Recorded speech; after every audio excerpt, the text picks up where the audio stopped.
Who's ready for space socialism? Woo! All right, so how do we start these seasons? It's been so long since we started one. I don't know, we all make some chuckle fuck jokes and then you actually tell us what's going on.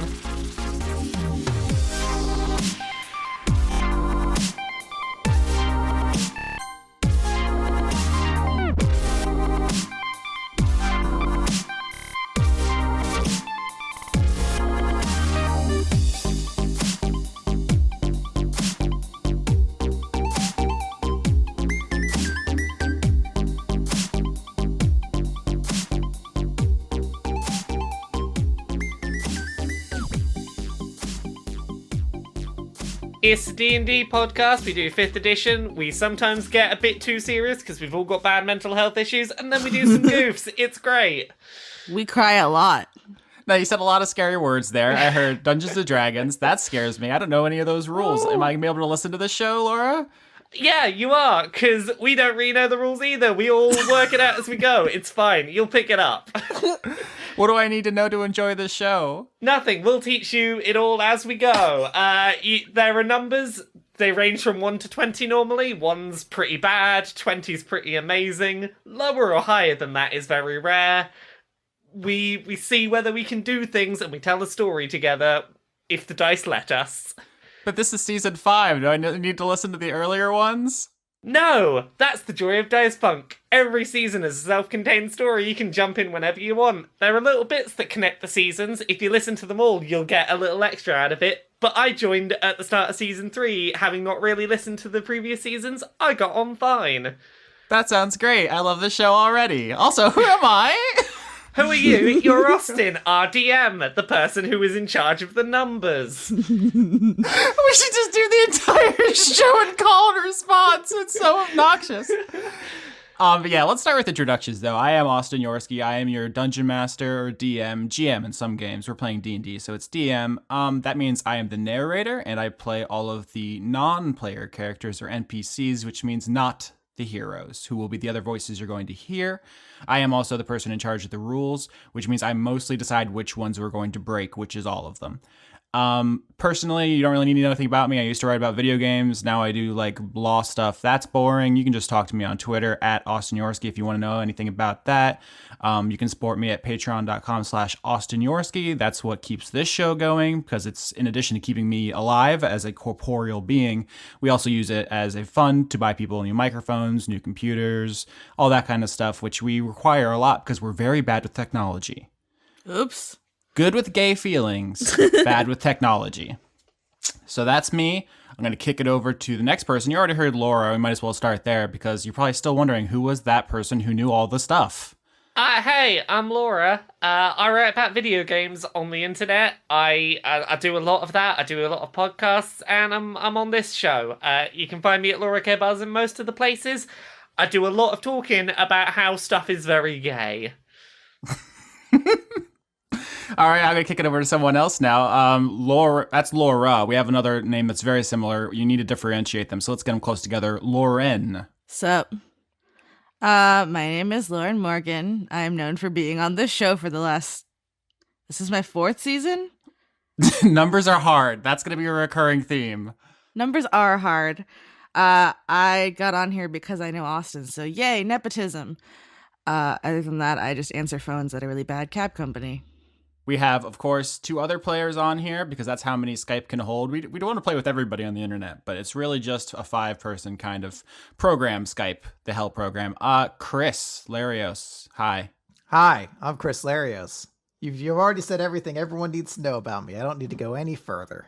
All right, so don't go to patreon.com/weekly manga recap. It sucks donkey butts there. I hate it. No, go there. Yeah, I host a manga podcast called Weekly Manga Recap. It's a very creative name. And I also go by the nickname RolloT back in the days when the internet used to be everyone using nicknames instead of just their real names, which was a very long time ago, it feels like. So I go by both. God, I just remembered that we both used to work for Channel Awesome, and I wanted to throw myself off a cliff. Mm-hmm. It's very bad. Don't work on the internet. Also, new player, new voice for a lot of our audience. Scintillate us. Oh, God, that's horrible. It's a horrible image. The image of me scintillating. Scintillate me, daddy. I'm Conrad Zimmerman. I have been podcasting for a number of years, and I used to write about video games, and now I kind of work in video games, and I still do podcasts because I work for a company that foolishly lets me still do podcasts. So, Did you say your name? I feel like that's the thing I didn't hear in there. Yeah. Conrad Zimmerman. I heard it. Yeah, she heard it. Pay attention, Yorsky. I want to hear it over and over again. I love that name. I was too busy laughing at myself for calling him daddy. I'm so proud of that. I'd love to take credit for the name, but I didn't choose. It's not even original. Like, I'm named for an ancestor, so it's kind of shitty. But yeah. I mean, I guess it's better now because, like, growing up in the 80s, as I did, Conrad is very close to comrade, and we still had that Cold War thing going on, in that Rocky movie. And so, yeah, that's my inner torment is playground taunting the word comrade in comparisons to communist Russia.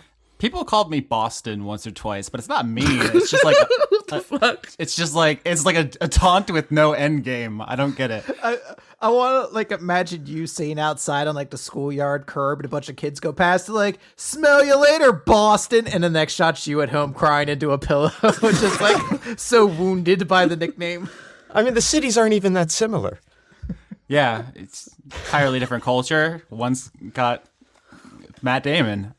We got Geography jokes. We got to start the show. All right, so season 5 of Dice Funk, a real play podcast. What's the word I'm looking for? Tabletop D&D podcast, where we tell a story. I am the not important characters. They are each one important character. And now they're going to tell you about who they will be embodying this season. Before we do that, though, we might as well set up the, setting. I don't think it's a very well-kept secret that this season we are going to explore the final frontier. Boston? Fuck off. So every season of Dice Funk moves a little ahead in like technology and time, so it's inevitable that we would reach space. But maybe you didn't think we'd get there so quickly. We did. We're in space now. So I'm not going to go into too much detail because we'll explore this as we play, and also I don't know all of it yet. We'll make some of it up as we go along. That's the fun of tabletop. But the important things to know, there are kind of like 3 plot points that precede where you guys come into the story, starting with like traditional D&D. So like Tolkien-esque orcs and dwarves and gnomes, all those people running around with like sticks and rocks and bows and arrows. The first important plot point is that all of the traditional Dungeons and Dragons gods died. Oops. All of them. They're all dead. That's cool. I never knew who they were to begin with. Exactly, and that's very helpful for our audience because I don't want them to have to memorize 1,000 deities. So it's really just convenient for everyone. They're toast. You're welcome. The second important thing that happened was it was discovered that there is a power higher than the gods. They are called forms, capital F forms, as in Platonic forms. I don't know what they teach in schools anymore, but Plato was a guy who had an idea that the world, the material world we inhabit, reflects a perfect world of the ideal form of everything. And you don't need to think about it too hard. Just know that somewhere out there is love itself and war itself. Just these nebulous concepts where magic comes from. You draw on them specifically. And in fact, every person, every sapient being in the universe has a strong connection with one of them. This is called a conduit. This is a unique element to our show, but you will soon find out what that means in practice. We'll talk about it in literally 5 minutes. And then there's the third important plot point you need to know, which was that the Illithid, or the Mind Flayers, a iconic Dungeons and Dragons creature, came from space. In prehistoric times, they enslaved a bunch of races. This is all just canon, Gary Gygax, 1970s D&D stuff. They were overthrown and defeated, and pretty much all of them were killed. But then in modern times, they came back, expecting to find the Earth conquered and all of the species enslaved by the Illithids they left there. And instead, they found a technologically advanced, unified, post-scarcity socialist utopia who whooped their asses and sent them back into space.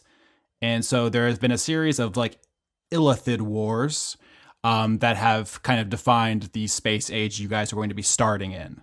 It's not currently, we're not in the middle of a war or anything, but that's something that's going to inform a lot of characters, is the idea that the Mind Flayers are a threat or were a threat. And people have fought in those wars and so forth. But the Earth is fine. I don't even think we're going to see it on screen. Bye, bitch. The space squids were just a bit angry they weren't allowed to eat brains. Yes, that's actually a very important plot point, is that they require brains to survive. They're not called the Mind Flayers for nothing. They need to eat the brains of intelligent creatures or they cannot live. So they got whooped up, sent back into space, and now the people of Earth are out in space doing all kinds of stuff. What kind of stuff? Well, one of the things, the thing that's important for our purposes, is they are adventuring in the traditional Dungeons and Dragons sense. If that's like the core conceit of D&D, is you're an adventuring party and you go around and you help people, you take quests, you slay monsters, you save fair maidens and unearth powerful treasures.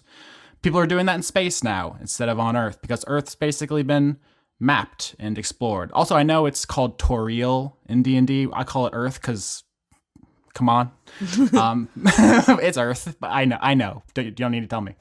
But that's what you guys are. You're a group of adventurers. You go around and help people together in your ship, the 4 party members, and now you tell me about them. I'm going to stop talking for like 10 minutes. I'm so grateful. I'm so nervous every first episode. So I'm going to be playing a character named Sasha Greer. She is a bard, and she's an Aarakocra, which is a bird person, except they have wings and hands. Take that, Kenkus. Yeah, so you're an anthropomorphic bird. Flavor barn owl, because they're cool. Mm-hmm. My background is librarian. My conduit is conspiracy. And should I explain what that does, or? It's your story, dog. Basically, I have the ability to plan for things that haven't yet happened, so we can be like in the shit, and I'll be like, oh ho ho, I have a plan for this, and then I can just win. So yes, expanding on the conduit thing I introduced earlier, as the conduit of conspiracies, you have a powerful connection to conspiracy itself, a force even more powerful than the gods, and that allows you to plan for things that no normal person would be able to plan for. You are constantly planning and scheming, and it's going to come in handy, as we will find out. So you are a bard. What is that like? What's that about? Tell me about that. Okay, so Sasha's thing is cryptids. She is literally in love with Mothman. Her best friend is named Jade, and they send back and forth fanfics about cryptids. Jades are nasty. Sasha's are like historical AUs, so like Mothman helping George Washington cross the Delaware and shit. So she like George writes... Mothington. Yeah, George Mothington. So her her performance shit is she has like a cool holographic like wrist watch thing, and it has like a holographic sitar, and then she writes songs like ballads about Mothman and fanfics. It's dumb, I'm sorry. It's beautiful. I feel like there's other stuff I'm missing. Oh, my college. The college I chose for my my bard college is the College of Whispers, which is like about spooky paranoia shit. What's your alignment? Oh, my alignment. That's important. I am chaotic neutral because I like to fuck shit up. All right. So one final time, Sasha Greer, the Aarakocra, which is anthropomorphic barn owl, bard. Mm-hmm. You fight using a wrist-mounted hard light projector, and you have magic, which you get from the conduit of conspiracies. Yeah, you said that all way better than I did. I'm sure you'll nail it once we get going. You're very nervous right now. I know. All right, who is next? I'll jump in next. I'm excited to bring my person to the world. So this season I am going to be playing a character called Leah Moira Melbeck. She is a middle-aged Giff, Giff, which is basically the hippo race. I'm going to be a middle-aged space hippo lady. Her background is as a bounty hunter. She used to just go get drunk with people in pubs to find out where the bounties were, to be like, if I get you drunk enough, you'll get a bit loose-lipped, and then I can go get the thing before you can. Haha. My alignment is chaotic good. Honestly, she just kind of wants to make friends and, get stuff done, meet new people. She's not about that. She's not about any kind of bad life. She's a bit all over the place, but she just wants to make friends and be all right. In terms of weapons, she's a reflavored ranger, so she's basically just got a big old shotgun that she runs around wielding. She can do all sorts of things like doing extra damage to enemies that haven't been beaten yet, and all sorts of things that make her very good at going out and shooting things. And her big ability as a conduit is she is the conduit of spirits. Basically, she gets drunk and gives very, very rousing speeches, which will mechanically allow the party to re-roll a dice that they've already rolled. The trade-off is, every time she does this, she moves up a table, getting drunker and drunker until she becomes completely useless to the party. So I have a very cool ability to give a good old drunken speech and let people redo their dice. But if I do it too often, I will literally pass out and be useless to the rest of the team. All right, so Leah Myra Melbeck, the Giff Ranger and Conduit of Spirits. The Giff are an interesting race. They were actually introduced in Spelljammer, which I'm sure some of you have been screaming about since you hit play on this episode. What? We're not playing the space one? Sorry. Yeah. There already exists D&D in space. I did not invent that. It's called Spelljammer. It was introduced in the late 80s and ran until the early 90s when it was canceled because nobody bought it. It's not very popular, but it did a couple of things. It really fleshed out mind flayers or illithids. I think I'm going to try to call them illithids because mind flayers seems like it would be a racist term in universe. It really fleshed out the illithids, the beholders, and it introduced a couple of creatures, most notably the Giff, which Laura is playing. They're kind of almost like a British Empire inspired race. Yeah. And any of the art you look at of them definitely looks like early 1900s British colonialists. Yeah, pip pip cheerio, gonna pop over to the colonies and subjugate some natives. Oh yes, I'm going to go explore all these places. Who knows what's there? They probably don't know what's going on those planets. So that's fertile ground for some social commentary, but also it's interesting to note that Giff are aliens. You are the only alien in the party. Every other species originates on Earth, despite the fact that hippos are an Earth creature, whatever. Yeah, she's not actually a hippo, she just looks conveniently like one. Yeah, the people who made Spelljammer were on crack, and it's wonderful. I highly recommend buying the PDFs on DriveThruRPG because the actual materials are impossible to find in paper for a reasonable price. But I bought all the PDFs to read them because they're psychotic. Yeah, but no, she's just a drunk hippo lady with a gun that wants to go make some friends out in space. All right, so we have the hippo with a gun, and we have the owl who loves Mothman. Who else do we have? I'll go. So I'm going to be playing this season Dr. Olivia Adler, who is... I didn't go to school for 8 years to be called Miss Adler. Absolutely not. I will be referred to as Dr. Adler. Thank you very much. She is a Merfolk Cleric. We're reflavoring clerics to be more of a medic this time around, so the powers aren't coming directly from a god and more of sort of like a knowledge of science. And for merfolk, essentially just think a fish person, not like a mermaid, but like the Shape of Water kind of fish person, where they they seem like an actual physical, like anatomically comparable to a human sort of thing. Anthropomorphic is the word. There you go. See, I'm not the smart one, but I'm trying to play a smart character. It's gonna be a big challenge. So if you're curious about it, it's all actually based on Magic the Gathering, which is supplemental material. I won't get into all that because it's pretty boring. But just understand that this character has a bit of a Magic the Gathering influence to them as well. My character is a hipster. She enjoys drinking chai whiskey cocktails, wearing skinny jeans, and drinking and listening to electro swing music. And she also is biotic. She has like biotic powers. You ever played Mass Effect? It's similar to that. She has a chip in her head, allows her to manipulate things in a telekinetic sort of way. Not telepathic, but telekinetic. I think that's most of the relevant. Oh, I also have a little robot who helps me out. His name is H37P, but in this moment right now, I've decided I'm going to call him Steve Dave. And every time he helps me out, I'm going to shout out, "Tell him, Steve Dave." So that's just part of the character now.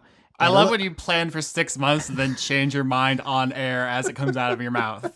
It's a very Dice Funk move. That's how I do it. And my character is the conduit of prevention. So she could do two things with that. One of which is that she can basically cast Counterspell when she needs to. Counterspell being a very thematically blue thing from Magic the Gathering, but she can cast it to protect people. And she also has immunity to diseases and poisons, but she can transfer this to somebody else at the cost of losing it for herself for a long rest. So she gives the ability to be immune to diseases and poisons to somebody else. She is a lawful good character, and the reason she's lawful good is because she has an oath that she's made that she will help anybody she can, that she will not let people die regardless of what that person's alignment or positioning is. So she will not kill anybody, and she will not leave people to die either. So in a D&D campaign where you've vowed not to kill anybody, it's going to be very interesting / difficult, but you do have a weapon. Yes. She has a little laser pistol that she can use to zap people, and she also has spells that could potentially hurt too, but she's definitely aiming not to do that. She's aiming to help the party more. So she's not oblivious to the idea that, sometimes combat is needed to move things forward. But it's worth noting that she'll make sure the enemies aren't dead afterwards either. So that's her goal on all this. She's here to help people. All right. So one more time, that's Dr. Yes. Doctor. Thank you. Doctor. Olivia Adler. You nailed it. The Merfolk Cleric and Conduit of Prevention. A lore note is that in D&D, there are like 1,000 different kinds of fish people. There are Merfolk, Marrow, Sahagween, which I just loathe having to say out loud with my human mouth, and Triton.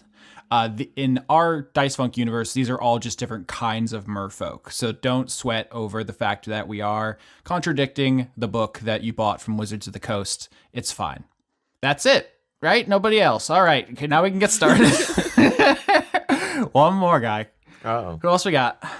Oh, okay. So I am going to be playing Dreg. Just Dreg. How'd that spell? Dregg. Dreg. Don't need none of your fancy names. No, he does not. He's a one-name kind of guy. He's a pretty simple guy. I always like to reach for something that's like I can't usually easily identify with when I roleplay, so I decided to create a character that was large and imposing. So Dreg is an ogre. He's about 9 feet tall. And he is very, very large. So big. He's He very big, though. He's a very He big boy. He thick. He is a very big boy. He is largely imposing. He's very intimidating. That's what he does more than anything, because he's not actually much of a fighter. But he is a conduit of obstinance, which will represent itself in the ability to, once per long rest, ignore all combat effects from a single source. So once every mission, you can point at someone and say, fuck you in particular. Pretty much, yeah. Now, that doesn't equate to, protection from the death that said damage could inflict after combat is over. But for that encounter, at least, he's good to go. But he is... his background is... He's a paladin. His background is criminal. And he's a lawful evil alignment, and he has one of those dark, horrible backgrounds that he doesn't talk about. Aw.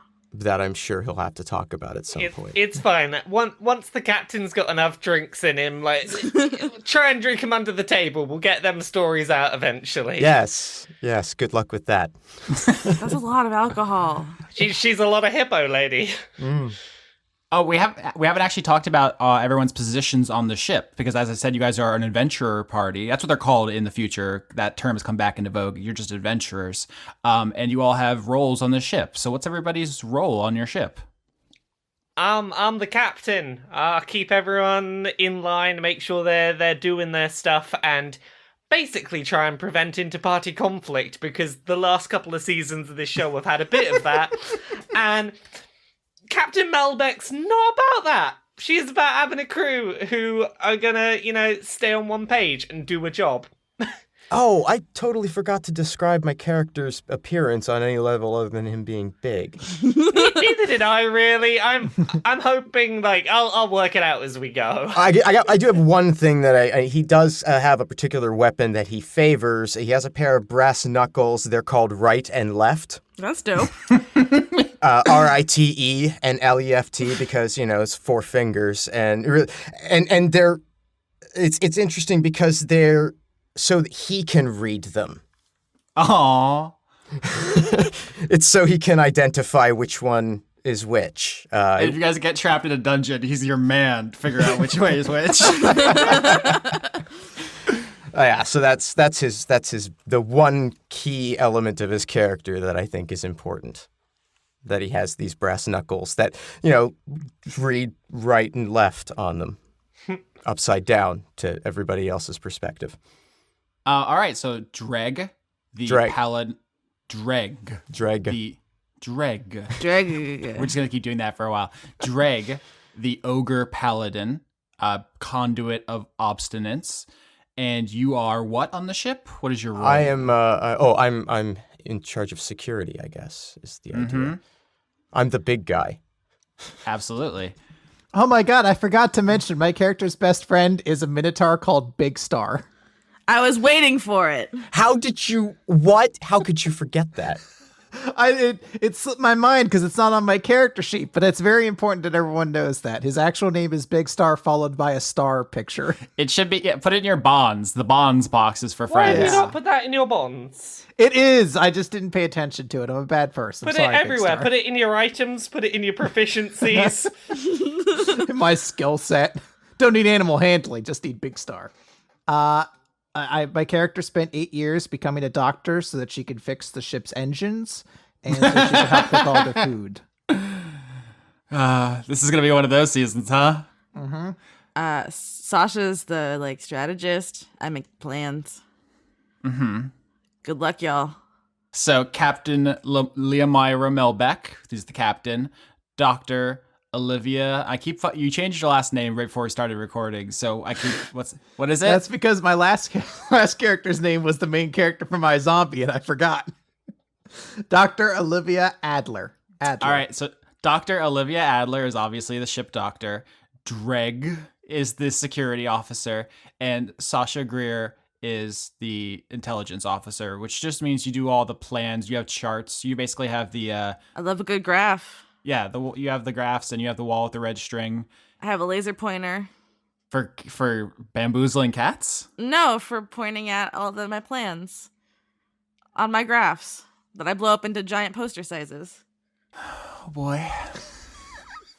Do you not love graphs, Austin? I do love graphs. You know what? You've really turned me around on them. So before we start, is there anything else anybody wants to ask or add? Any setup you want? This is a good time because to get it all in one kind of recorded area for people to listen back to if they want the skinny on the characters.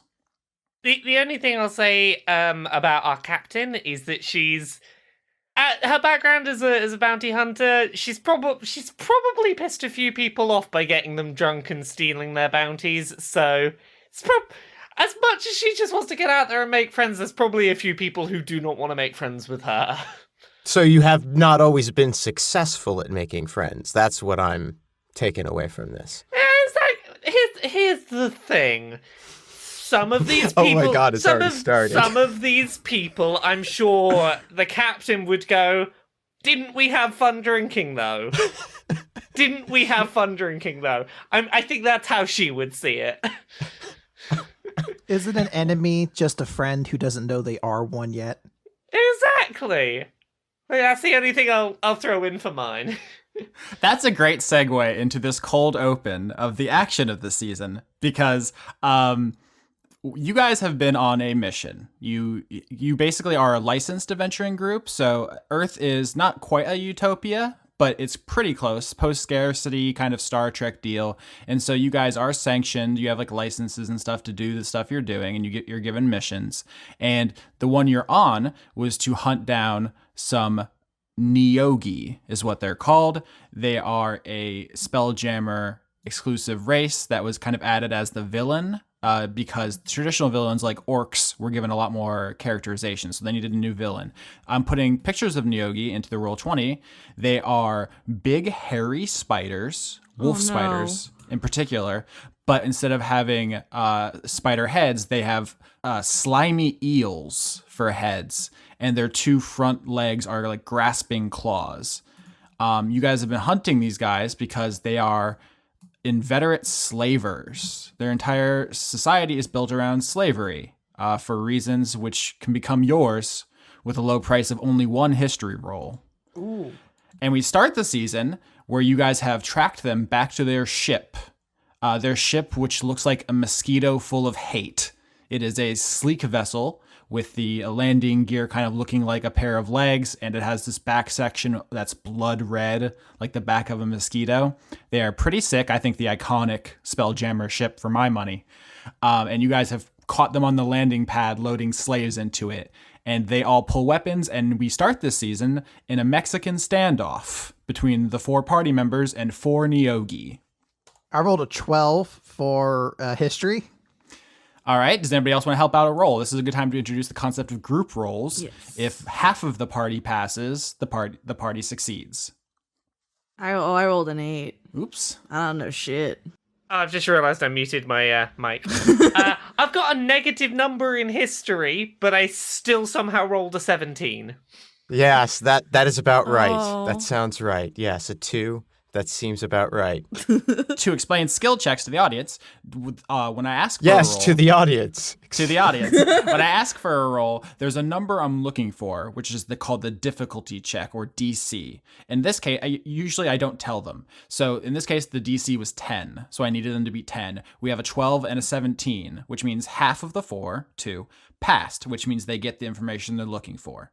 So first things first is the ship they're trying to get onto is called a Neogi Death Spider. Death Spider, one word if you want to Google image search it. I recommend it. It looks badass. Second of all, the Neogi themselves, their entire society revolves around slavery, not because they're genetically evil monsters, but because they have psychic abilities which allow them to dominate other creatures. And so their cultures revolve around that. And all of their relationships are transactional. There's no such thing as like a boss. He's your master and you're his slave. There's no such thing as a king. He's your master and you're his slave. That's just how their society works. And so they treat everyone like that. It's, yes, incredibly evil, but it's not just like they decided to twirl their mustaches, so to speak. And also they are all individuals with inner lives and, you know, likes and dislikes and favorite colors and flavors and stuff. So they're people, but they are in the middle of transporting slaves and you've caught them. So that's a thing.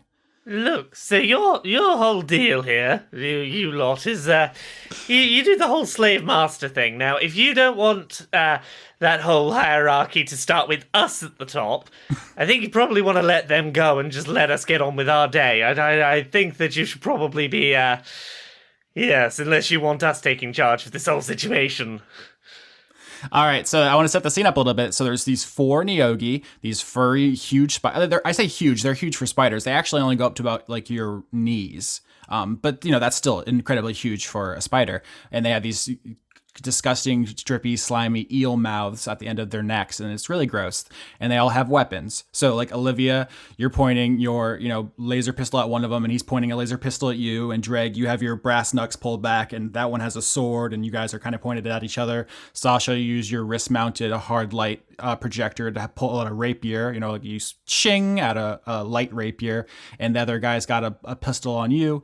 And you, Captain Leomoira Melback, you have your shotgun pointed at one, and he has some sort of wand, and you guys are pointing it at each other. So it's a full Mexican standoff, and you threaten this guy, and you need to roll intimidation to see how that threat works. This is where I have to remember what my stats are. I don't know what my new character's good at. Intimidation. Okay, no bonus on intimidation, so that's just a d20. Oh no. That's a 4. I am not very intimidating at all. However, I'm gonna show off a thing I can do. I'm gonna use my conduit of spirits to give myself a rousing speech, re-roll the dice, and try and be more intimidating. A little shot of Dutch courage. Just here we go.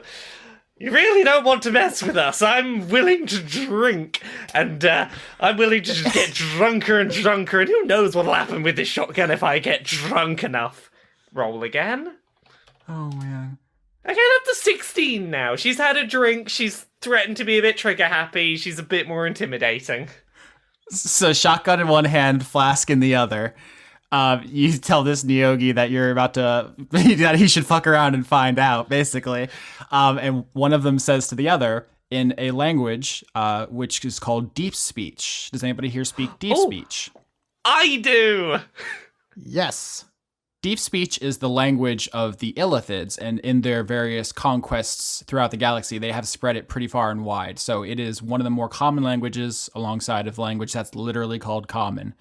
So it is not a surprise some of you speak it. But one Neogi says to the other, the captain is dangerous. Focus on the medic. Malbec is just gonna say back, you know I can understand you, right? All right, so you blow your cover on purpose, I guess. Oh, I'm just trying to keep them intimidated. I'm like, you don't want to scheme against us right now. Let's roll initiative for the first combat of the season. Initiative just means who goes first. I rolled a 2. Not good. 8. Oh. 22. I do. Yeah, no, it should be. Yeah, I got a 14. All right, so you say, hey, I can hear you, and they turn and all go to shoot the medic, Dr. Olivia Adler. Fucking hell dicks. Austin, do you want an easy way to know how to remember it? Is it like Irene Adler? No, it's a bad pun because God. the nickname for Olivia would be Liv. So Liv Adler, live and learn. The great theme song from Sonic the Hedgehog 2. Sonic Adventure 2. All right, so they turn to shoot Dr. Olivia. Captain Melbeck, as the person who won initiative, you get the first shot. Okay, so I'm just gonna aim square at one of them with my shotgun and take a shot. So that is, what are the stats on my shotgun? That's an 18. All right, so you roll an 18 to attack. Now, there's a number you need to be above, which is called their armor class, or AC, and you don't know what it is. I do. And this is the part where I tell you, you hit it. Huzzah, which means I now get to roll damage and see how much damage I do. So I roll d10 plus 2 piercing damage. That's 7 damage. All right, so the guy you were talking to turns to shoot Olivia, and you blast him in the back with a shotgun. He does not die, but you blast him in his furry butt. And now it is Dreg's turn. Dreg. I mean, you said, how tall are they? They're only go up to about your knees. Wait, my knees? No, not your knees. For you, it's ankles. All right, I was gonna ask, because, I mean, I think I could just kick the one in front of me. Step on him. Yeah. Do a big steppy. Yeah, let's just literally step on the one that you said one's brandishing a sword. Yeah. Is that like a cocktail sword? To you it is. To him it's a mighty saber. It's skewered into a piece of pineapple, but that shouldn't make it any less intimidating. Yeah, I'm just gonna step on him. All right. Do a big steppy. Big steppy. I gotta figure out what my die roll is. Let's see here. I got a 10. 10 is actually enough. Oh, okay. Yeah, roll damage. These are just furry spider guys. They're mostly powerful because they enslave stronger guys to fight for them. You just happen to catch them in the middle of enslaving some guys. And D10 for damage, and I do 5 damage. All right, so you just do a running kick and you just boot this guy across the landing pad. He's still alive, but he did not enjoy that. It is now my turn. So now all of these Neogi are going to attack the party members. So for Melbeck, we got a 7. That's not going to hit. For Dr. Adler. Olivia, For Dr. Adler, got another 7. That's going to miss. For Dreg, we got a 6. That's going to miss. I like this. And then for Sasha, we got a 15. Are you fucking kidding me? That hits. What attack did that one use? Did it bite with its little eel face? They do have a poisonous bite, but this one has I think he has like a cutlass, like a pirate's cutlass, and he slashes you for 4 damage, Sasha. Oh, what a bitch. And speaking of Sasha, it is now your turn. You just got slashed by a spider eel. All right, so I'm going to attack him with my laser rapier. He does not enjoy. 11. That hits. Okay, so here's something cool I'm gonna do. As a bard in the College of Whispers, I get something called Psychic Blades. So I'm gonna use one of my inspiration die to add an extra. I just lost the thing. 2d6 damage. Nice. And then I'm gonna whisper, "Your family hates you." Oh my god. It's psychic damage. I don't know, man. 5, so 11 damage total. All right, you stab this eel through the neck, and he starts gurgling. He's not happy about that. It's not lethal on the spot, but he is not in a good way. And it is now Dr. Adler's turn. Okay, so I'm gonna go to the one that's been threatening me, and I'm gonna cast a spell on it. And the spell is called Command. So what'll happen is Steve Dave's gonna float up and like expel this little poof of like suggestibility gas, and that creature needs to make a Wisdom saving throw. 8. That fails. So It sure does. I could use one word to tell that creature how to behave, and I'm going to tell that Nyogi to surrender. All right, and he has to obey your command. So he throws his little laser gun at your feet and throws his little spider hands up. And I will kick the laser gun away. All right, 1 Nyogi down. Tell him, Steve Dave. Oh my god, what does your little robot friend look like? I need a stronger picture in my mind. He's a little like think like a little orb that kind of hovers in the air, and he has like a small little like lens that acts as sort of like its optical sensor, and then he just has a lot of compartments. You played Knights of the Old Republic, right? Yes. Imagine like Goto, but much smaller, and can float higher. Okay, so it sprays chemicals in the Nyogi's face, and then does Dr. Adler say surrender? Yes. It's a pretty baller move. Just in the fight with 4 slaver alien, just be like, surrender, and they just throw down their gun. Everyone else is very impressed by that. Yay. And it is back to Captain Melbeck's turn. So Captain Melbeck is gonna get her shotgun back out, and before she does an attack, she's just gonna, once again in deep speak, say to them, so the member of our team that you were going to gang up on, remember, heard you say that, just told one of your people to surrender, and they did. The rest of us have been kicking your ass. Are you sure you don't want to reconsider this whole trying to fight us thing and maybe just surrender now? Are you sure? All right, roll intimidation again. 13. That is not going to get them to surrender. And in fact, you see that Nyogi looks back to the ship, the Death Spider, as it's called, and you hear a roar from inside.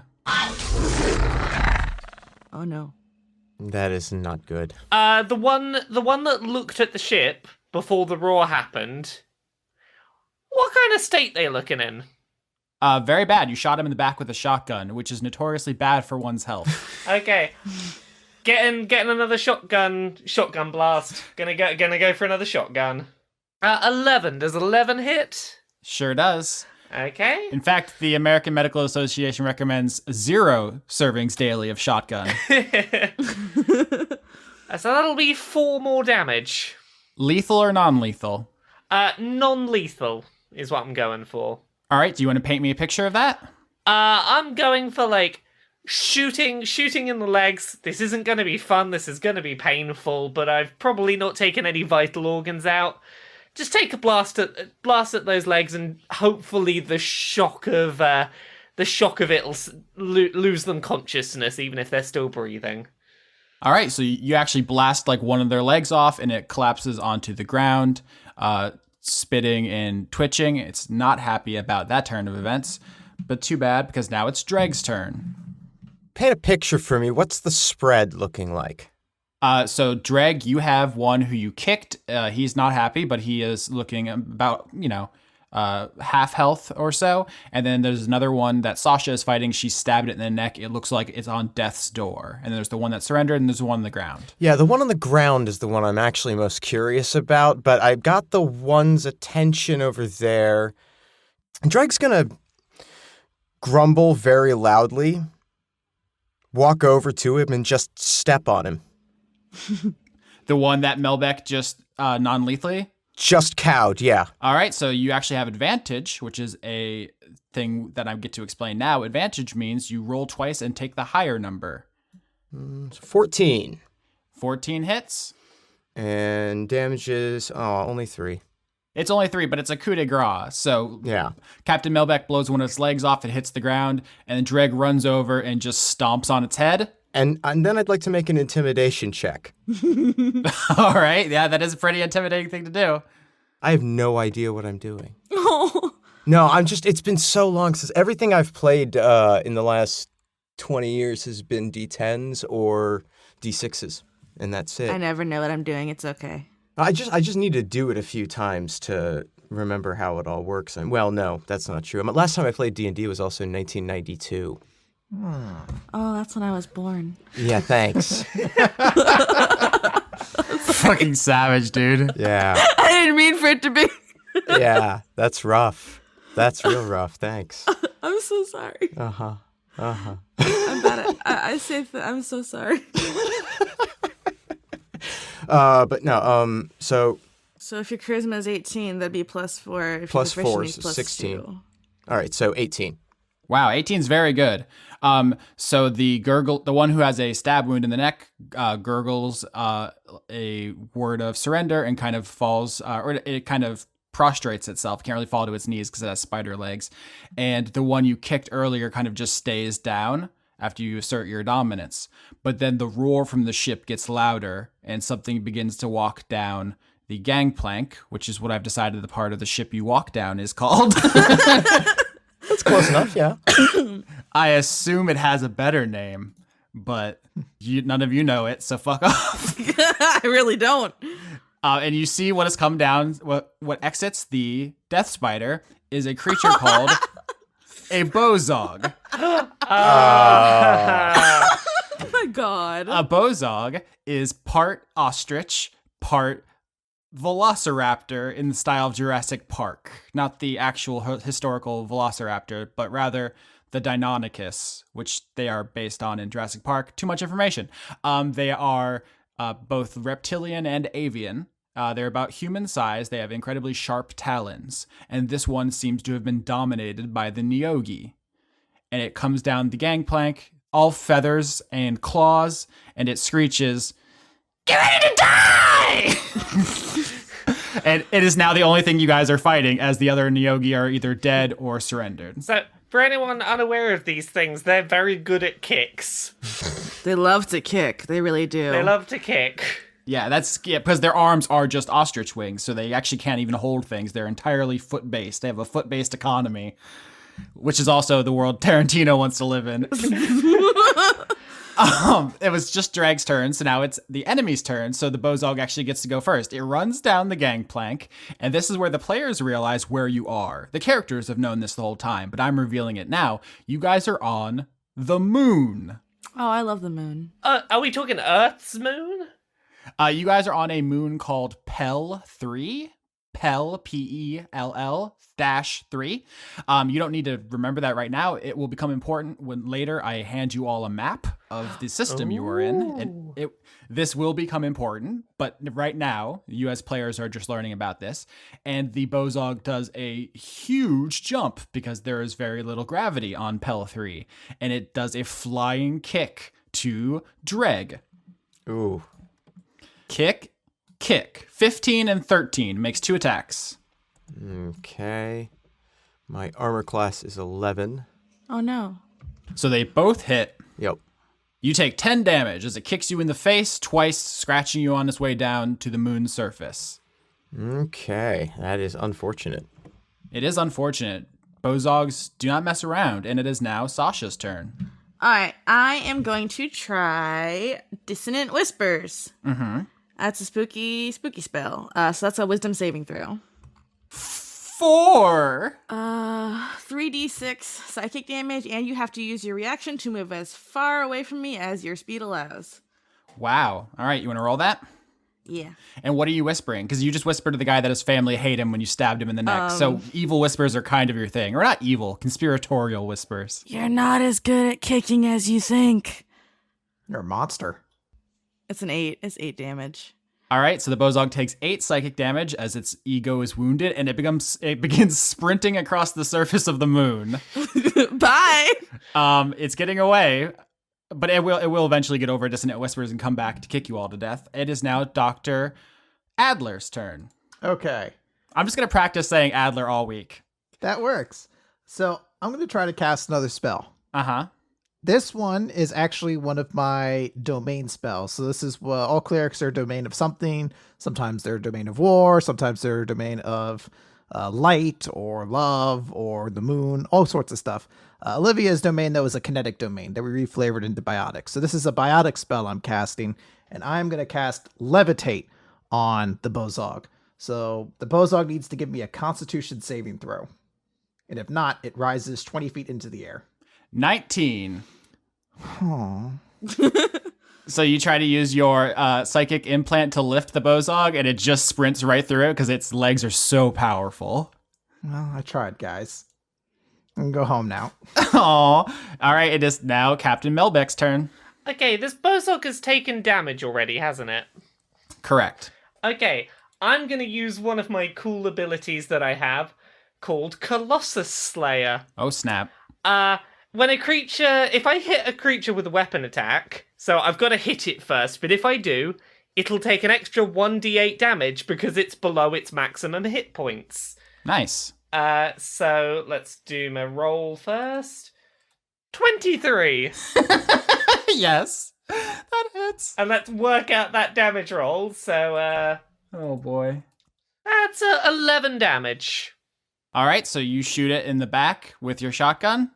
Yep, shoot it in the back with a shotgun. All right, I assume, well, I don't want to assume. Lethal or non-lethal? Non-lethal. All right, paint me this picture. I don't want to go for the legs because this thing relies on its legs a lot. So I'm taking a shot for the wings. The wings, as far as I'm aware with Bozog, seem to be mostly aesthetic. They don't tend to do a lot with them. It's on the moon. It'll get height if it needs to. I'll leave the legs fine. Take a shot in the sort of wing-ish area. So do you go chasing after this? Do you guys have like a foot race across the surface of the moon? Only so much as is required for a shotgun. You gotta get a little close. Yeah, so I like this. You're running. It's gaining, distance on you because it's a very long-legged, lithe creature, and you're kind of a big hippo lady. But just as it passes out of your shotgun range, you kind of zone in on it with your ranger skill, and you wing it. Literally, shoot it in the wing. The centrifugal force of it hitting its outstretched wings spins it around, and it tumbles into a crater on the moon, wounded but not dead. And you guys have won this fight. That's nice. Mm-hmm. What do you do? Do we know enough from that history check to know whether once unconscious from battle, this Bozog is likely to no longer be under control? You know that usually Neogis have to re-up their domination every day. So it's an everyday thing, or if you kill the Neogi. Or if it drops the domination deliberately. Okay. And you said there was a bunch of slaves being loaded onto these ships. Yeah, they're being loaded on as you got here, and they stopped to fight you to defend the cargo. Do the slaves still seem to be under control? You have to walk up onto the gangplank to like the cargo hold. There is actually literally a place on the Death Spider. This is Spelljammer canon. There's a specific slave section of the ship because that's how Neogi do. Okay. I don't know about the rest of the crew, but Captain Melbeck's intention is very much to try and find out, like, are these slaves in a position where we can get them not slave? I can fly in and take a peek because I can fly. That seems like a good call. I mean, if we just crush the Neogi beneath our very large feet.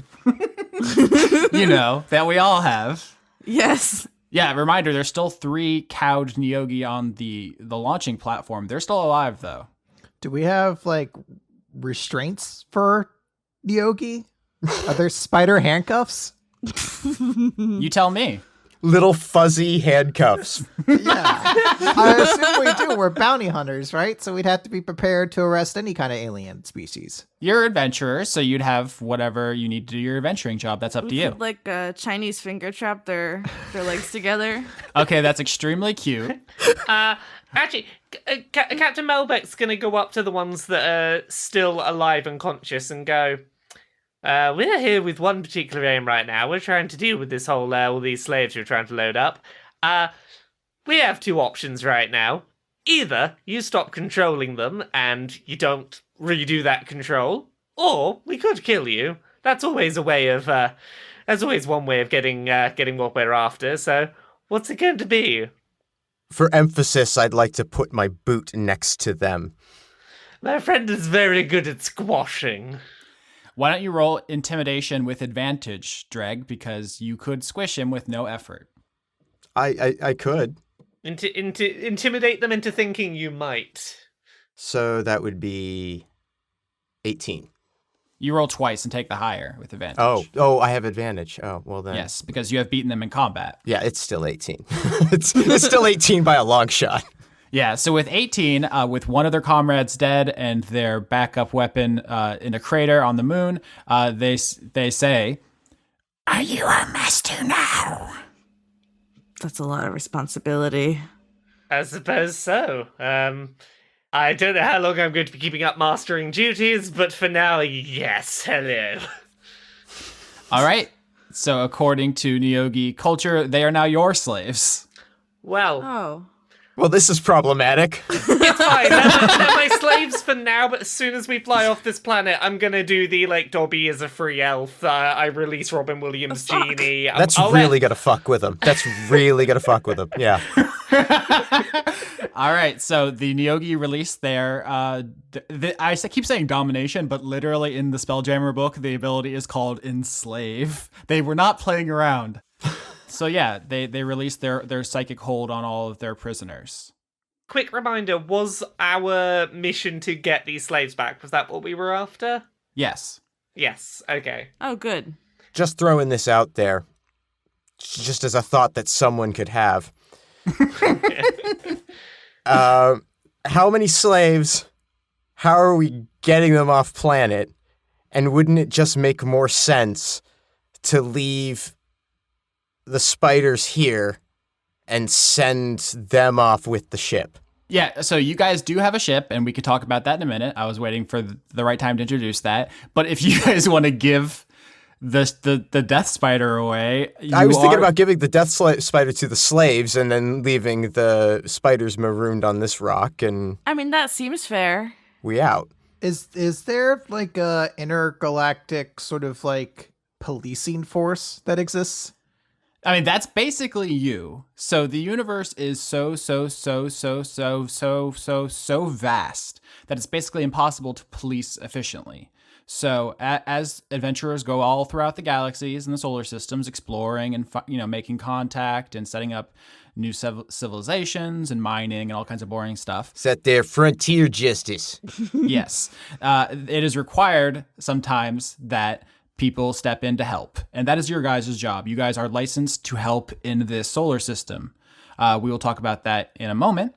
But basically, you are the people call for help. So no, you can't really call in anybody else, which is, I believe, is the tenor of your question, Chris.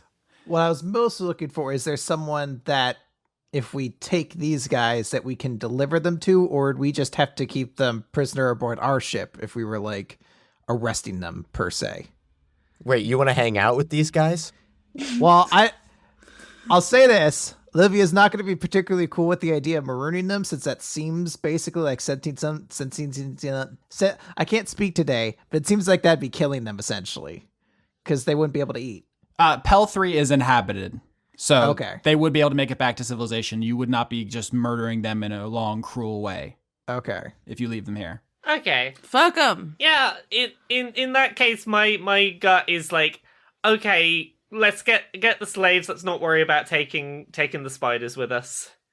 All right, so I think, Sasha, you volunteered to fly up to the Death Spider and check it?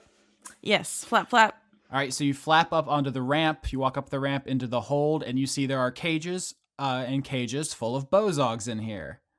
And they're all screeching, "Help me, please! Hey! Help!" No, shh. It's okay, babies.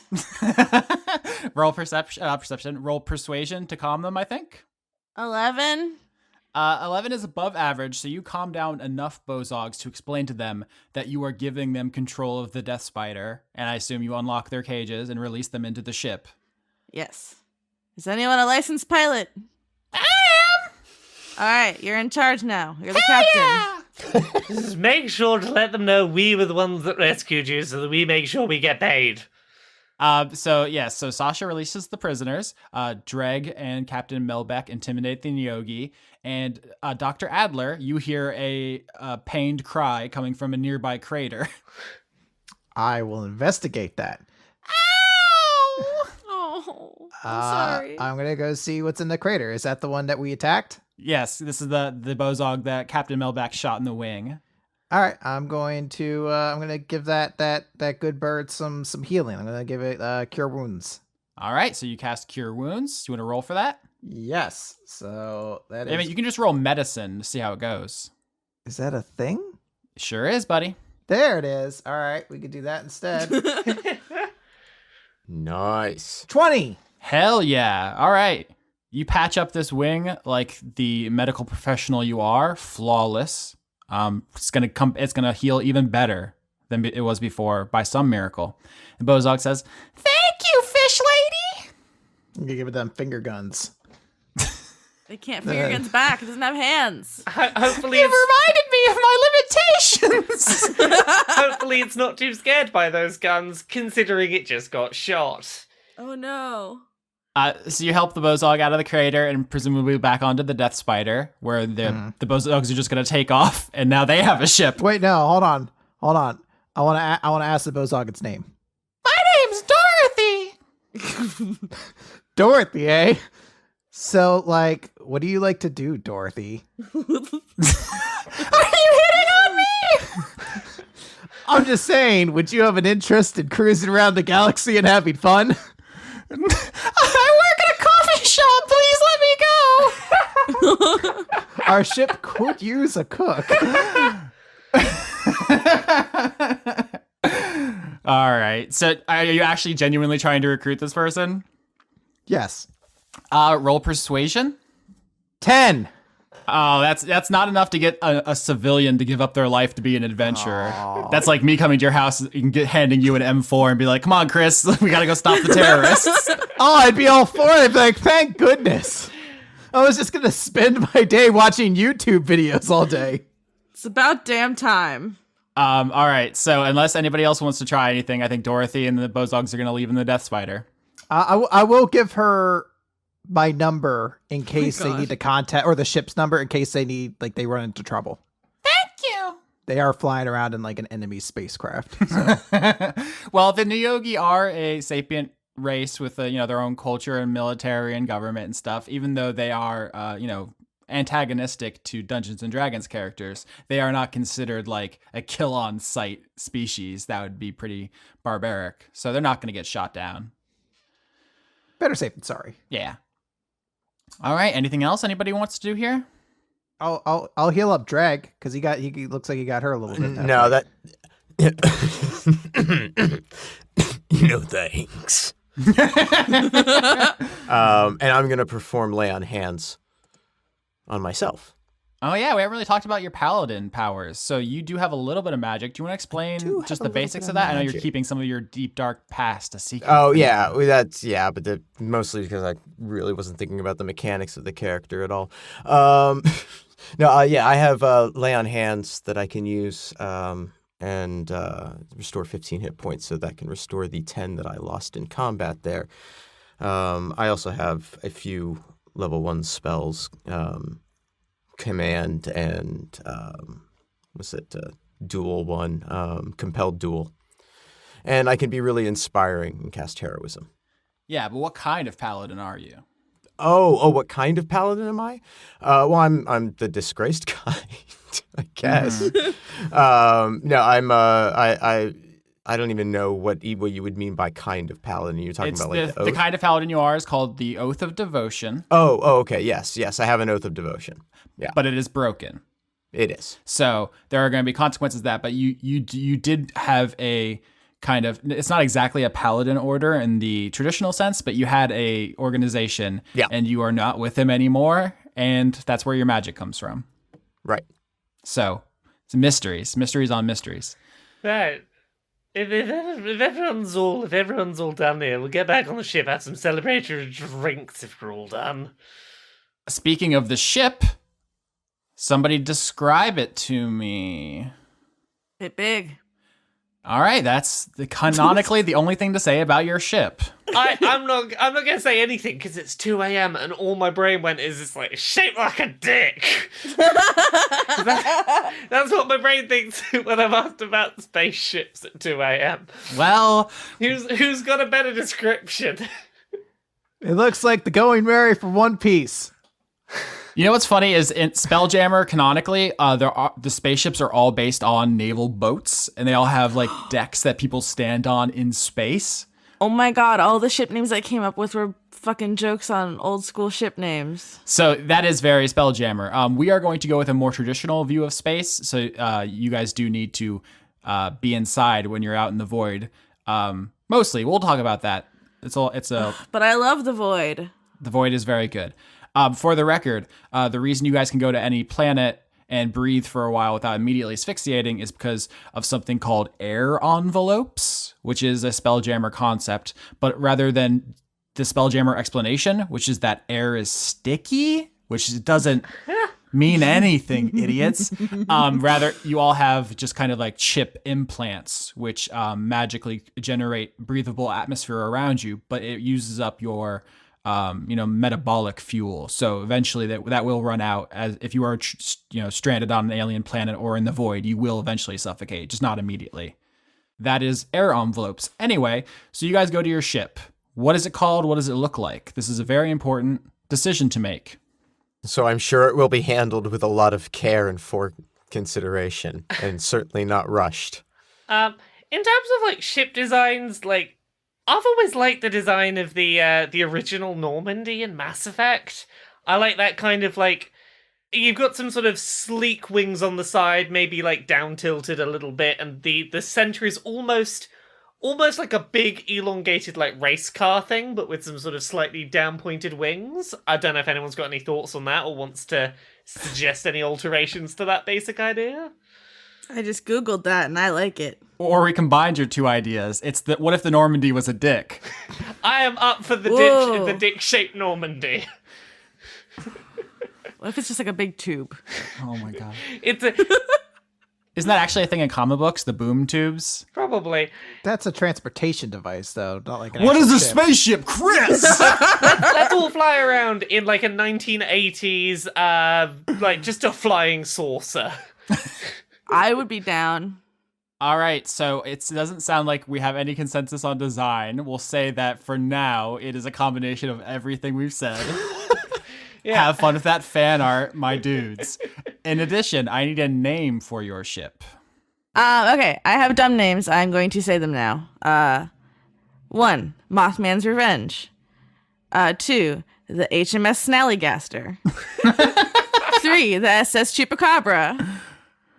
4, the Queen Scary. You're welcome. And anyone else got any ship name ideas? I got one. I thought it was pretty good. How about the Critical Role? Oh. Fuck off. Ooh, if you don't like that, what if we called it the Adventure Zone? Fuck off. Wait. All right, I got some other ones. How about fuck off. we call it Friends at the Table? Fuck off. What about Dice Camera Action? Fuck off. Dice Friends? Look, I typed good D&D show name into Google, and these are what came up. So I put a lot of hard work into this. No, it's ship names, not show names. Oh, so we can't call our ship D and Diesel, the D&D show about Vin Diesel. Listen, I vote HMS Snallygaster It's called the SS Butt Munch now. because I like saying Snallygaster. Conrad, you got any ideas for a ship name? I mean, Vin Diesel's really into D&D. I would listen to that podcast. Wait, am I the only one who did their homework? Oh my god, that never happens. I did the homework for team names. I didn't do ship names. Oh, see, I didn't do the team name homework. Just like in high school, I did no homework. I'm going to throw myself off a cliff. How about a deconstruction of what a ship name would be? Because normally ship names are very like large, extravagant, and kind of like imposing in a way. So what if we do like sort of an inverse of that, and our ship is called Chad? I mean, I also don't hate Chad. And your rival ship will be called the Virgin. Yeah. Oh.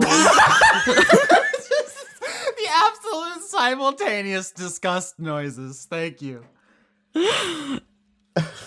I had a name and it's not a goof name. I just thought I kind of like the I don't know why I like this as a ship name. The Spectrum. I don't know why I like that as a ship name. That's a good serious name. That's like a serious name that's not a goof, and I don't know.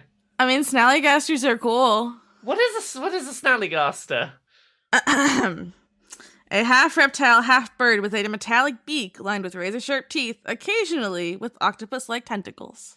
Okay, and why are we not calling the ship the Snallygaster again? I am up for the Snallygaster if the rest of you can describe to me how we make a ship look like that thing. Pointy with tentacles. Whoa, hang on. The minnow didn't look like a minnow. Yeah, no, I'm not saying that that's a rule of how it has to be, but I kind of want to be in a ship that looks like that. For the audience, Snallygaster is spelled Snallygaster, and it has a Wikipedia page. Yeah, it does. I'm looking at images of this thing. I would fly around in a ship that looks like this terrible chicken dragon. I just want to say the HMS is absolutely necessary. I mean, honestly, this feels like where the enthusiasm is. HMS Snallygaster, and it's a ship that looks like a chicken bird with tentacles coming out its mouth. With tentacle mouth, yeah. Yeah, I mean, the Star Trek ship has a plate on it for some reason, so why can't we just get weird with it? Yeah. Sweet. Also, I know what the dish on the Enterprise does. Please don't at me. Okay. Do you? Yeah, no, yeah, it does fucking everything. It does Yeah. fucking everything. You just have to set the deflector array to something, and that disk will do something. You got to polarize the ion crystals. Yeah, it's all about tachyons. So you guys board the HMS Snallygaster, which I'm excited that I got to say this week. Thank you. You're welcome. So if you guys want to just talk about, your quarters on the ship, what you do, just have some in-person conversations, that's kind of your thing. Debrief from the mission. How do you guys do? How you be? So I want to say Sasha's aesthetic is like Stevie Nicks in space. So her room is like Space Witch. Like there's like crystals and like instead of boy band posters, they're like cryptids.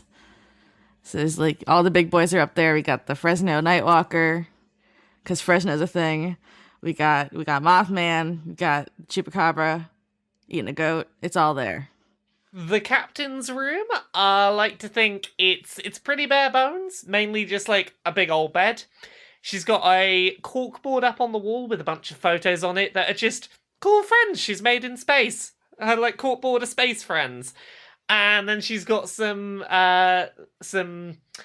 little picture frames around the room that are just people that she has good relationships around space. She's not tied down by anyone, but these are depending on where she is in space, there's probably someone that she's made out with that she's got in a little picture frame. It's like, you were cool. You were cool to kiss. Yeah. And that's about it. She's just got some pictures. She's got the corkboard wall of cool friends, and otherwise a pretty bare room. I like to think Olivia's room is like kind of, it's hipster to the wall. There's like an old school record player in there. Do you have tapestries? Yeah, probably some tapestries. There's probably like a machine exclusively devoted to like making chai lattes or chai whiskey cocktails or chai tea, just stuff with chai in it. and her bed isn't like, it's almost kind of like a sunken in bed, kind of like basically sleeping in a bathtub. There's like a little bit of water in it, so when she's sleeping, it's kind of almost just like floating instead. Oh, that's so cute. Because their minds are of home. Aw. Leomoira does have a small bedside fridge full of all the things required to make nice cocktails. Sasha has a nest instead of a bed. It's a nest. Dreg's quarters have a slightly, well, I say slightly, like a half-deck recessed floor so that he fits comfortably in it, but it is almost completely empty except for a human-sized duffel bag with his possessions, which are meager, and a small cot. Well, small for him, large generally, but it's a cot. It's pretty empty. I like to think upon getting back from any mission. Leomoira's already got on hand, like before going out on the mission, she's prepared some drinks and got them chilling in the fridge ready to go. There is the celebratory drinks and there's the commiseration drinks, and they're both there. So when we get back in, it's just a case of she'll offer around the commiseratory or celebratory drinks as required. Is it like BoJack Horseman where they're the same? I like that. Yeah, they are the same drink. Let's go with that. All right, so is the crew going to get together to drink together at the end of this mission? Yeah. Yeah. With my beak. I will mention it, seemed like that Mexican standoff went by really quickly. It felt like it was a little bit more of like a Mexican meet cute than anything else. I feel like we need to hold on to that a little bit longer. I wish I had an NPC in the scene so I could be mean to Olivia in character. Oh, everyone, welcome back. I have prepared for everyone a nice round of Eladrin mind blowers. These will really knock your socks off, everyone. Do we have to roll constitution checks? Yeah, now you do. I insist upon it. Oh, I'm so small. Constitution saving throws. Fuck. Crit! Fuck you! I'm like 80 pounds and like 4'5". 18. I don't drink. 10. Dreg does not join in? Dreg does not drink. Oh. Is that a paladin thing or just a Dreg thing? That is a Dreg thing. Is there something that could have perhaps become customary to offer him while we're doing post mission drinks? No, he's content to just sit and watch. It's not, it's not a trouble thing. Dreg drinks ambiance.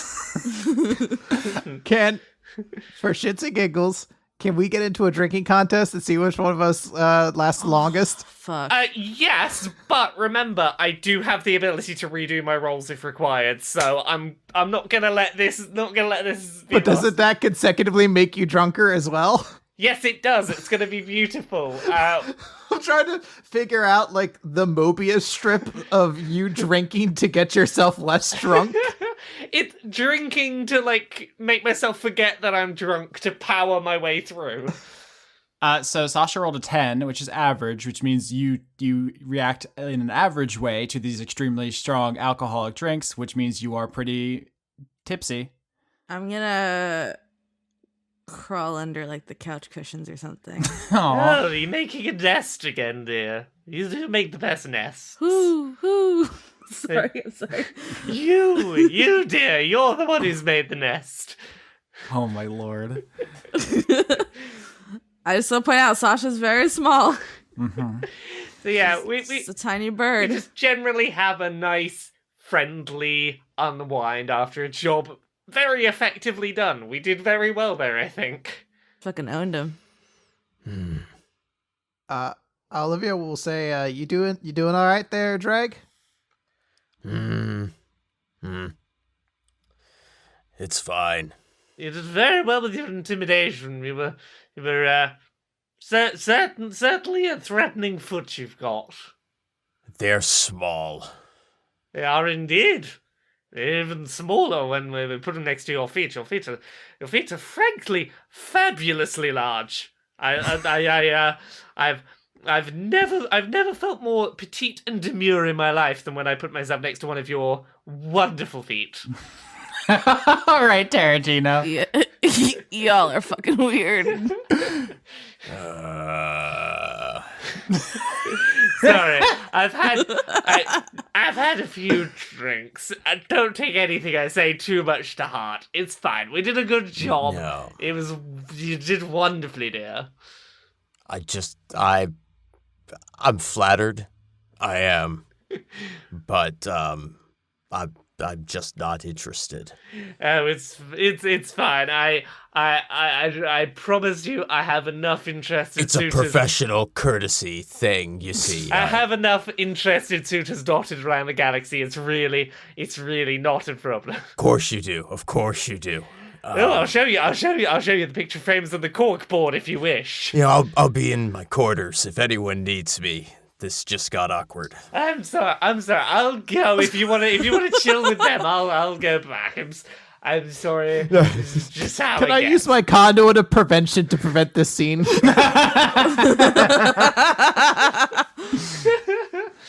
All right, so you guys make everything extremely awkward, and you guys, Yeah. I assume, at the end of the day, go to bed. At which point you receive a message on your, I guess, what is it called in science fiction? Like a telescreen? I wish they would just call them screens. A view screen in a lot of cases. hollow screen. Wall screen. Digivice? The thingy. You guys get a message back from Earth for your team, which needs a name. So what's your team name? How do people refer to you? My favorite name I came up with was Vodka Aunt and her No Inter-Party Conflict Squad.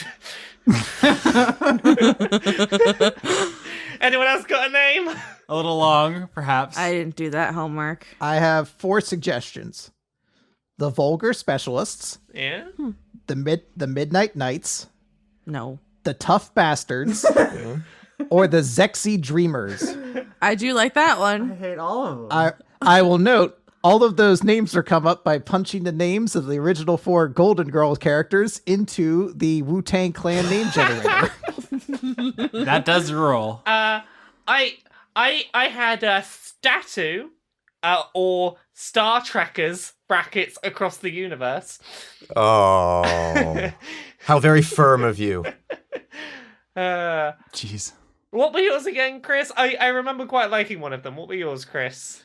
Vulgar Specialists, Midnight Knights, Tough Bastards, spelled Tuff, I might add. Oh, I love it. And Zexy Dreamers. I like Tough Bastards. Same. I feel like if you had to file that paperwork with like the people in charge of like the Adventurers Guild, they would be very upset with you.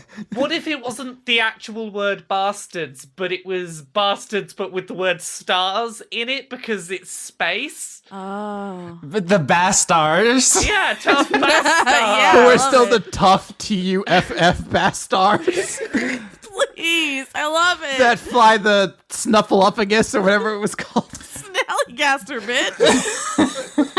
Snallygaster, bitch. Hold on, I have to see this written out. The Bastards. Oh, boy.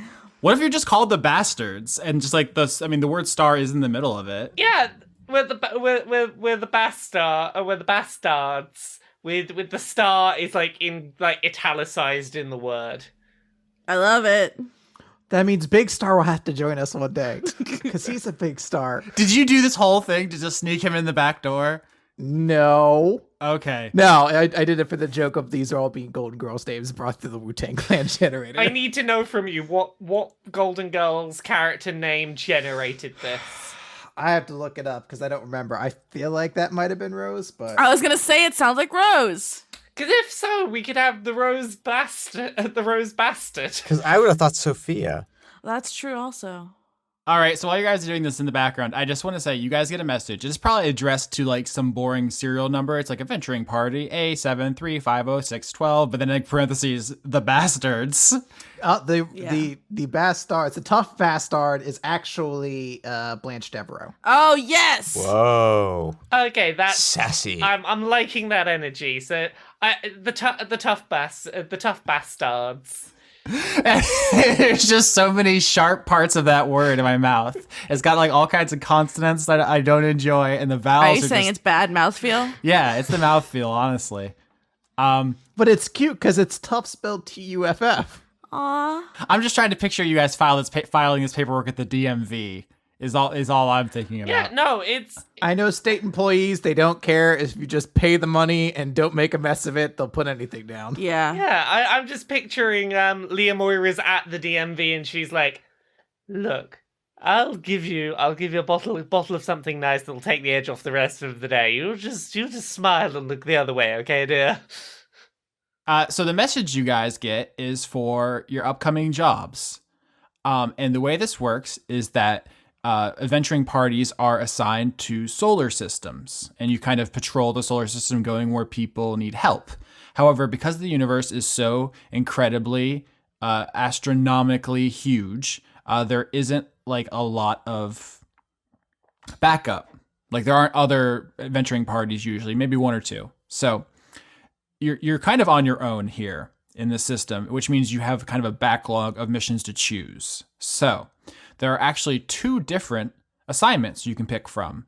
Which assignment you pick is going to have consequences, because the one you're not addressing is going to continue developing in the meantime. Just like the commercial for Mass Effect 1. Did that have a slowed down, sad version of a pop song? Because that's the only kind of game trailers I like. I don't remember it, but it might have. They may have had a slowed down version of Where Have All the Cowboys Gone? So you guys have 2 missions to pick from. I am now going to explain them to you, and then you will pick one, and that's where we will start the next episode. Explain away. Sounds good. Okay. Do it. So I haven't said this. I don't know why I saved it. It's because it's not like a big surprise or like a mic drop or anything. But the name of the solar system you guys are assigned to is Markov. Markov. You are in the Markov system. That's where Pel 3, the moon you just came from, is, as well as the planets you're about to learn about. The system that Earth exists in is obviously called Sol, S-O-L. It may or may not be like our Sol. I don't intend to find out, because Earth is fine. Don't worry about Earth. But the Markov system has a number of planets, and there will be a map published on at least patreon.com/AustinYorski. That's where I'll upload it. You can go on the Discord, link in the description as well, eventually. Also, that's where character sheets will be. I'll upload them on both those places and anywhere else you guys want. It's not a big deal, but you don't need to see them. You can enjoy the show without seeing the character sheets or the maps. That's just something extra if you're curious. But let's get to it. The 2 missions that you are informed of back from home that you have to pick from. The first one is on a planet called Fairmont. Fermat. Fairmont is it's a planet high in metals, and it's extremely irradiated and poisonous and hazardous to life. It has essentially no atmosphere, and so it is constantly pelted with asteroids and the sun's UV rays. It's barren of life, and it sucks in a major way. Also, there has been a distress beacon from the planet Fairmont, and you have been assigned to find out who is in distress there. So that is the first mission, is a distress beacon on a terrible, irradiated planet.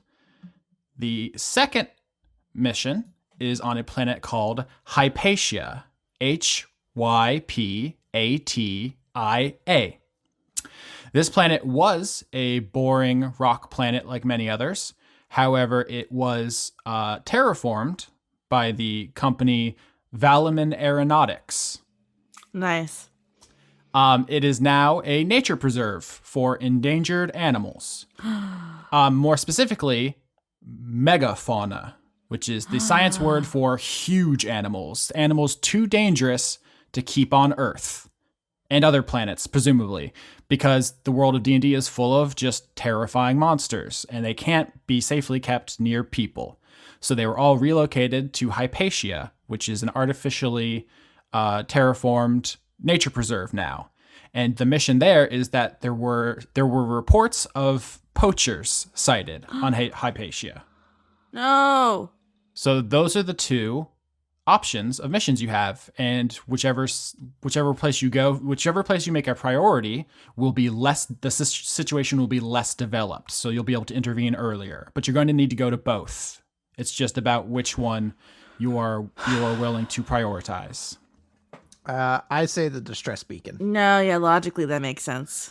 What's both your reasons for the distress beacon over the other? My logic is that the distress beacon on a planet that's like just constantly being hammered and is full of radiation means that person may not have a very long chance of survival. Right. Whereas poaching, we could potentially still get there. Like, even if they poach animals, we could still get there to like free the animals before they get off world. Yeah. But it feels like there's a more limited clock with the distress signal. That's how I feel too. Yeah, it's like somebody has asserted themselves to the act of asking for assistance with a distress call, hearing that there are poachers. There's like, yeah, okay, well. I am very much like, I will go with all of you. That is a very strong party decision. The only thing I will suggest for the poaching thing is, we've just seen the ability to take control of things. These are very big, powerful things. If we turn up, that might be a situation. Also, your argument that, like, oh, the people actually actively called for help there, animals can't really call for help. So I know. I think you've made the right decision. I'm just putting the points on that side of the table. No, it's rough. So what? We just grab the spiders off of Pel 3. We take them over to, the planet with the animals. Oh, because we're their No. Then we control the animals, the really big, dangerous animals, because they are our slaves. Please say this is all dragon character, being like, well, we are masters, so we use our slaves. Right, it seems like we've all got a fairly solid idea for this. Right, we'll let them know we are taking the mission to go and go after that distress beacon first. Can I sneak one of the spiders on board? Oh, God, nothing's gonna go wrong there. Oh, on friends! We're supposed to find friends, right? Spider friends!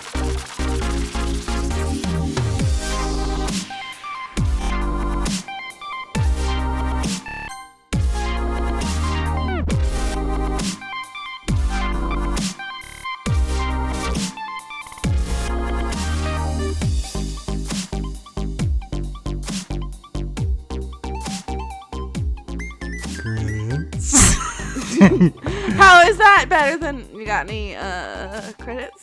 I do have credits, Lauren. Thank you for asking.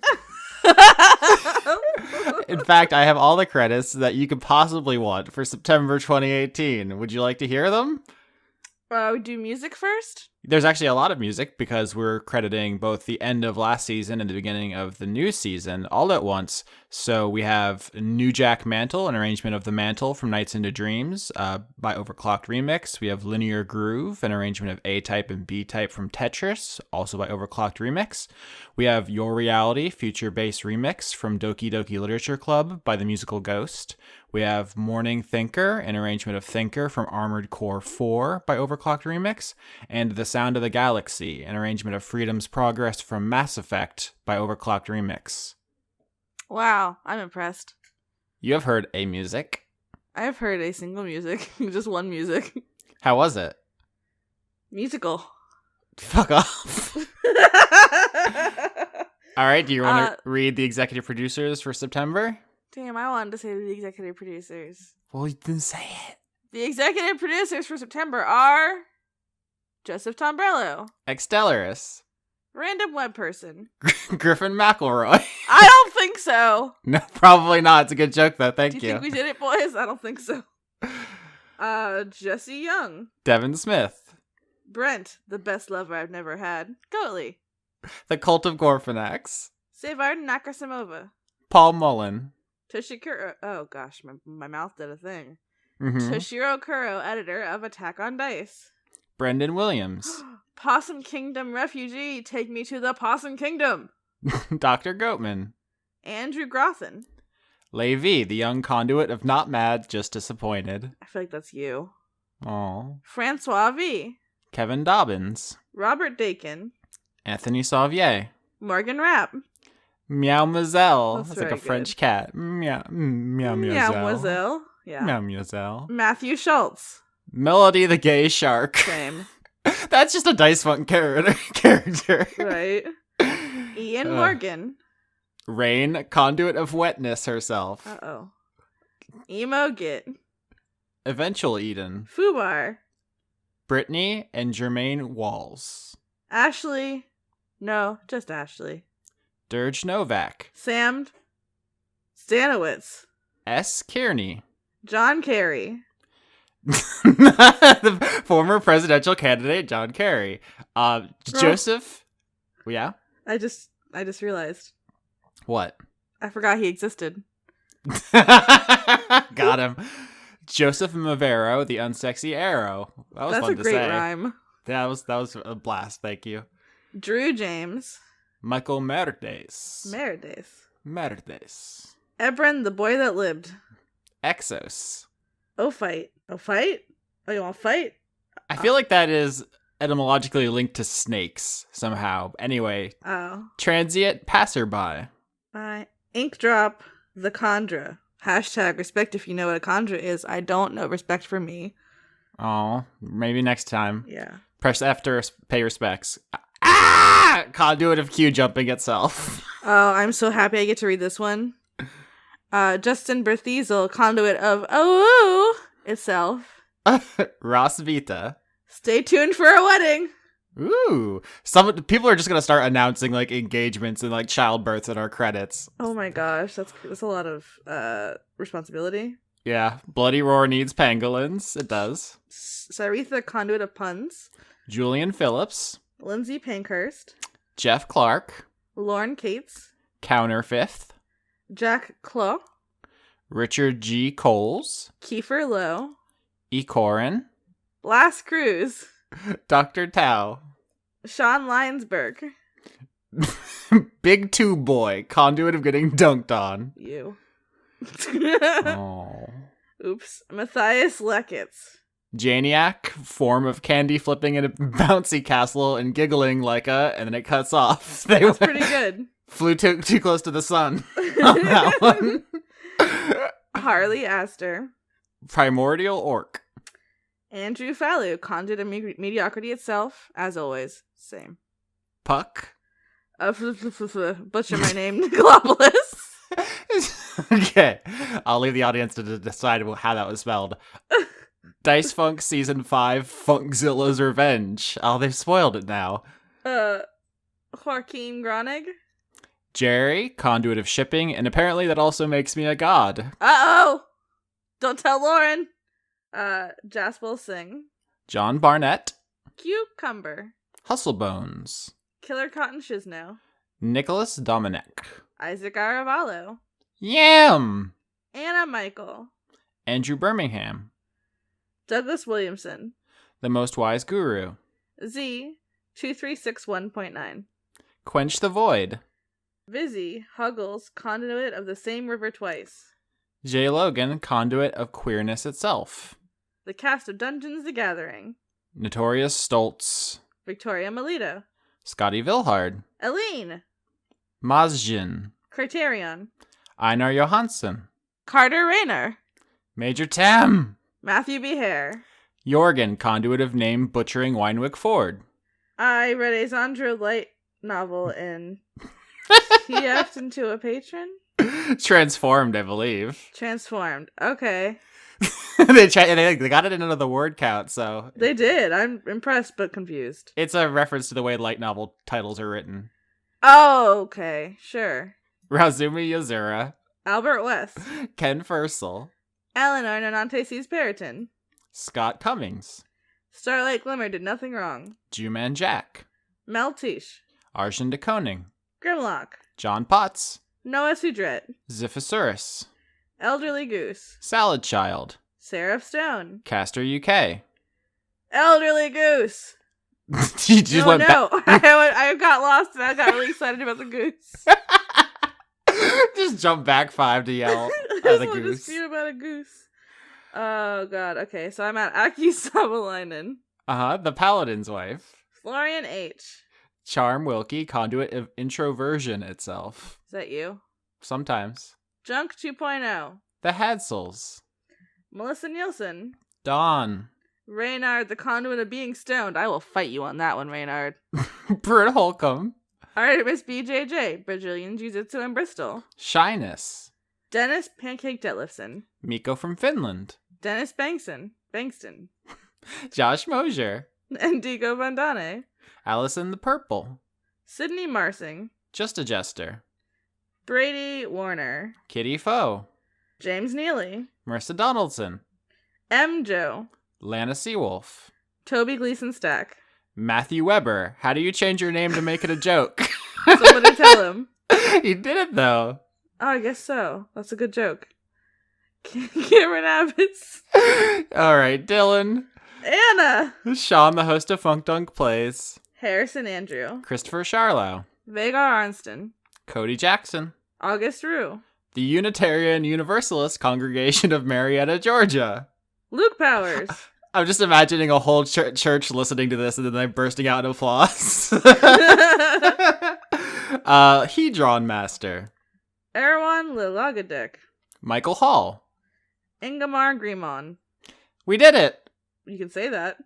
Well, technically, sounds came out of our mouths. Yes, we did make sounds. Uh-huh. I love to make a sound. They're very good. I can't believe we just finished the season and now we're on a whole new season. It never stops. Life just comes at you. You know what they say? Time keeps on slipping. They say the days start coming and they don't stop coming. And I gotta tell you, it's very accurate. Oh, gosh. How fucking dope would it be, though, if Griffin McElroy was actually, like... You want a rematch, Griffin? I beat you in Bloodborne, bitch. I hope he is listening now. No, he's gonna be mad at me.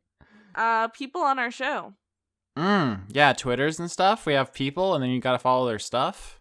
I'm Margalicious. I'm garbage. Sorry. I'm at patreon.com/Austin Yorsky if you want to support me. Chris is at patreon.com/weekly manga recap. Laura is at kotaku.co.uk. Also, Laura K. Buzz everywhere. Chris is RolloT on Twitter. Are you even listening? Are you writing this down? You have to take notes. Why am I even saying this? Yeah, what he said. Conrad Zimmerman on Twitter. Everywhere. Follow stuff. God. Sketch.bandcamp.sketch.com. .sketch.bandcamp.sketch.bandcamp. .com. .bandcamp. / Bandcamp. Sketch. / sketch. He's gonna murder us. There needs to be a supercut of every time we've tried to say that URL on the various credits. Right. Thanks to all the animals. Apparently there's some new cats joining the background. Conrad's cats. We'll have to get him to talk about his cats on air sometime. We'll have to trick him into talking about his cats. Zelda's asleep very high up. Anna's probably foraging in the garbage. Smudge is Laura's cat, probably being really good because she's not a Gorblin. Scotia, Chris's dog. She barks sometimes. There's a dog that lives across the street from Austin. That's a good dog. .sketch.com. .sketch.bandcamp. /camp. /band. .band. .sketch. /sketch.com. /music.